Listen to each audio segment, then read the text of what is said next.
अब मैं आमंत्रित करता हूं कोटपुतली की धरती से संघर्ष की आवाज भाई रामस्वरूप कसाना जी, पूर्व विधायक सीपीएस को, कि वो आए और अपनी बात कहें। भाई रामस्वरूप कसाना जी।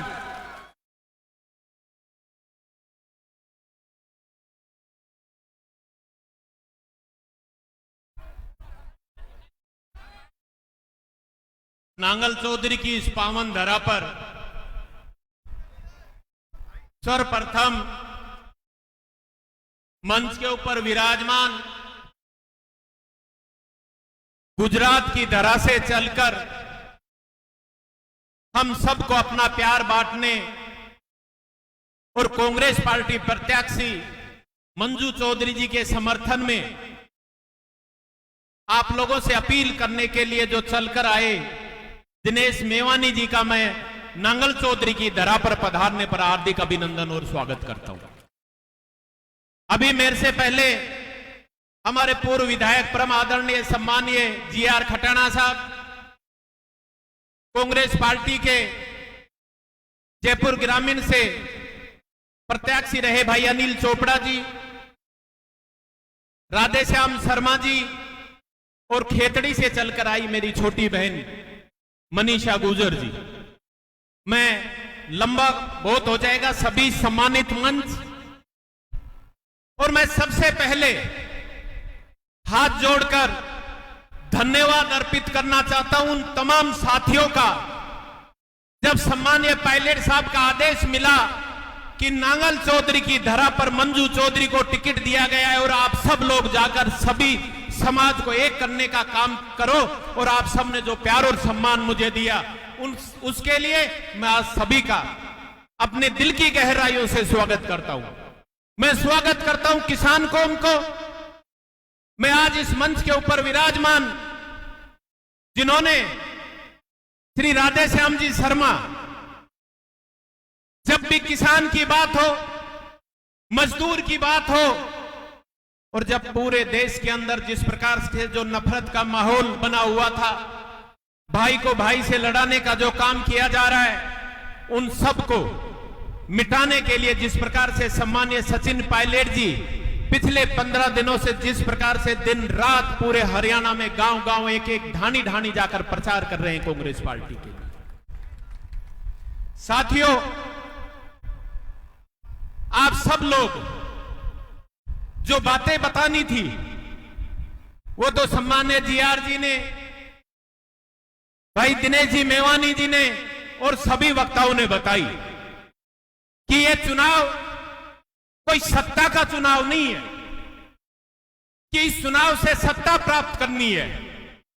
ये चुनाव है किसान कौम को अपना सम्मान पाने के लिए। ये चुनाव है उन बेरोजगारों के लिए जो मोदी सरकार ने बेरोजगारी बढ़ाई, उनको जवाब देने के लिए। ये चुनाव है कि जब हमारी बहन बेटियों पर जिस प्रकार की ओछी राजनीति भारतीय जनता पार्टी करती है, उनको करारा जवाब देने के लिए। साथियों, जब किसान अपने हक के लिए सड़कों पर बैठा हुआ था तो मोदी सरकार ने उनको आतंकवादी और पता नहीं क्या क्या कहा, यह हमें सोचने और समझने की आवश्यकता है। मैं आज आप लोगों के बीच में कहना चाहूंगा कि लोग कहते हैं कि हरियाणा के अंदर किसानों के बेटे बहुत जवान है, पहलवान है, लेकिन मैं वो बैठे हुए उन भारतीय जनता पार्टी के लोगों को बताना चाहता हूं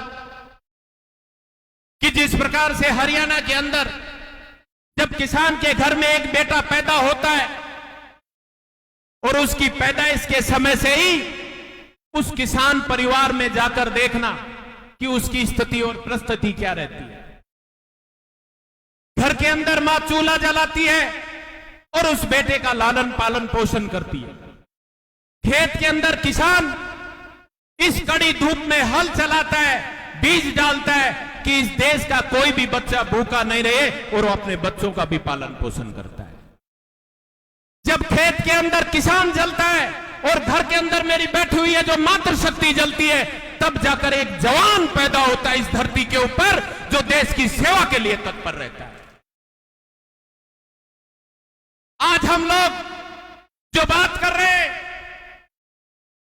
आज हमारे जवान सेना में किसी नौकरी के लिए नहीं जाते।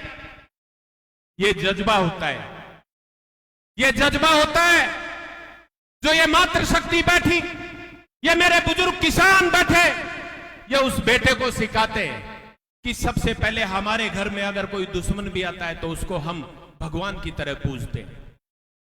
ये बात अलग है कि जब जब लोगों ने हमारी पीठ के ऊपर छुरा घोंपा तो ये वो किसान कौम है, ये वो कुमेरी कौम है जिसने ललकार कर उसके सामने छाती पर वार किया, पीठ पर वार करना इसको किसान कौम को नहीं आता।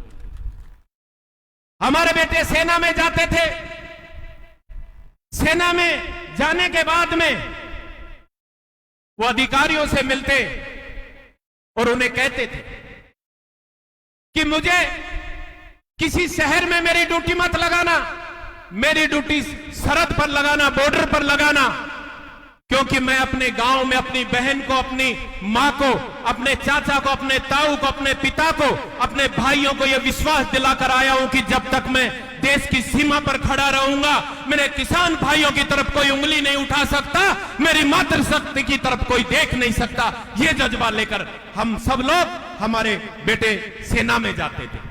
लेकिन मोदी ने आने के बाद में जिस प्रकार से अग्निवीर योजना लागू की, यह अग्निवीर योजना आप हमारे उन नौजवानों के भविष्य के साथ खिलवाड़ किया और आज आप लोगों को फैसला लेना है, फैसला लेना है हरियाणा के तमाम उन किसान कौम को, तमाम मातृशक्ति को, कि किस प्रकार से जिस प्रकार की जो सरकार बनी हुई है इस सरकार को उखाड़ कर कैसे फेंका जाए। और इसको उखाड़ कर फेंकने के लिए आपके पास समय आ रहा है 5 तारीख। 5 तारीख को कांग्रेस के पंजे के सामने वाला बटन दबाकर एक संदेश दीजिए कि देश का किसान सोया नहीं हुआ, देश का बेटा अभी भी जगा हुआ है, देश की बेटियां जगी हुई है, अपने हौसले लड़ने के लिए लड़ाई के मैदान में तैयार खड़े हुई है। यह फैसला आप लोगों को लेना है। आज वो जमाना नहीं रहा कि पहले की तरह जो रानी की कोख से पैदा होता था वो राजा बनता है। अब वो ही आपके ऊपर राज करेगा जो आपके दिलों में राज करता है, जिसको आप अपना मूल्य मत और समर्थन देंगे। हम सब लोग यहां काफी समय से पूरे नांगल चौधरी में जहां जहां भी हमें जाने का मौका मिल रहा है हम लोग अपील करने आए, आप लोगों के बीच में जाते हैं।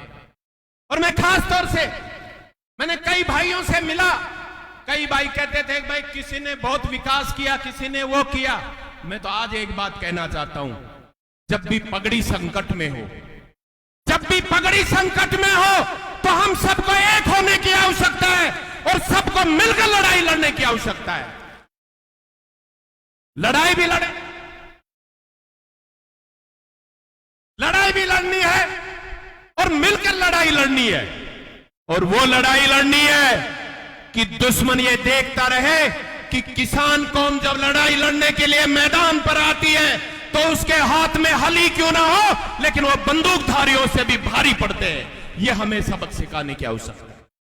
मैं तो धन्यवाद देना चाहूंगा नांगल चौधरी की इस धरा पर परम आदरणीय सम्मानीय विनय जी यादव को, जिन्होंने आप सबके लिए, कांग्रेस पार्टी की मंजू चौधरी जी के लिए पिछले 15 दिन से दिन रात जो मेहनत कर रही है, मैं इनको धन्यवाद अर्पित करना चाहता हूं। कितने सौभाग्यशाली हैं नांगल चौधरी के आप सब, राधे श्याम जी, सतपाल जी, सभी लोग मिलकर ये लड़ाई लड़ रहे हैं। अब हमें क्या करना है? हमें करना है कि एक एक व्यक्ति को 5 तारीख तक तैयार रहना है, क्योंकि ये जो सरकार भारतीय जनता पार्टी की है इसके पास सबसे बड़ा शस्त्र है कि पानी में जहर डालना और भाई को भाई से मरवाना। हम सबको मिलकर इसका मुकाबला करना है। और मुकाबला कैसे करना है? गांव के चारों तरफ फैल जाओ और जब भी कोई बाहरी तत्व आपके गांव में घुसने की कोशिश करे, हमारे भाइयों को बिगाड़ने की कोशिश करे, उसको करारा जवाब दो ताकि दोबारा ऐसी कोई परिस्थिति पैदा ना हो। हम सबको मिलकर लड़ाई लड़नी है साथियों। आज जिस प्रकार से आप लोग सोचते हो कि कांग्रेस पार्टी और खास तौर से परम आदरणीय सम्मानीय पायलट साहब पूरे देश के अंदर क्यों घूम रहे हैं, आज पायलट साहब का एक सपना है। पायलट साहब चाहते हैं कि मेरे देश का प्रत्येक व्यक्ति जो दूर ढानी गांव में बैठा हुआ है, वो उन पदों पर जाकर बैठे जहां देश की रीति और नीति बनती है। वो इस कौम को जगाने के लिए, इस किसान कौम के लड़ाई लड़ने के लिए आज दिनों रात सो नहीं रहे। हम सबका दायित्व भी बनता है कि जब पायलट साहब यहां आए तो सिर्फ ये विश्वास दिलाना है कि पायलट साहब आपकी एक आवाज के ऊपर हम सब लोग मिलकर 5 तारीख को इतने भारी मतों से मंजू चौधरी को जिताएंगे कि यह आवाज आपको दिल्ली तक सुनाई देगी। ये हमको संकल्प लेने की आवश्यकता है। आज जो माहौल आप लोगों का, जब हम सुबह से ही यहां आए और जो देखने को मिल रहा है, मैं तो इतना कहना चाहता हूं, अभी भी हमारे कई साथी, कई भाई, किसान कौम के मेरे नौजवान, किसान कौम के मेरे सरदार जो अभी भी राह भटक रहे हैं, उनको राह पर लाने का हम लोग काम करेंगे। चाहे GR खटाना जी हो, हमारे पिछले 8-10 दिन से पूरे क्षेत्र में लगे हुए हैं, और हमारी बहन मंजू या मनीषा जो पिछले समय से आपके बीच में लगे, हम सब लोग, चाहे भाई इंद्राज जी हो, हम सब लोग मिलकर, मेरे साथ भाई चाहे राम सिंह सीनेटर जी हो, हम सब लोगों का एक ही काम है। हमारे यहां वोट नहीं, लेकिन इतना कहना चाहता हूं कि हम प्रत्येक भाई को भाई से मिलाकर आपस में प्यार बढ़ाकर, आपके अगर 100 वोट हैं तो उनको 1000 वोट करने का काम करेंगे। यह विश्वास दिलाने नांगल चौधरी की धरा पर आया है। साथियों, समय बहुत कम है और बहुत सी मीटिंगें भी होंगी, लेकिन हमें लड़ाई लड़ने के लिए अब की बार आपके पास तो इतने सेनापति हैं, आपको तो सिर्फ लड़ाई लड़नी है। और जिस सेना का सेनापति परम आदरणीय सम्मानीय सचिन पायलट हो, वो सेना कभी हार नहीं सकती, वो सदैव जीत की ओर अग्रसर होती है।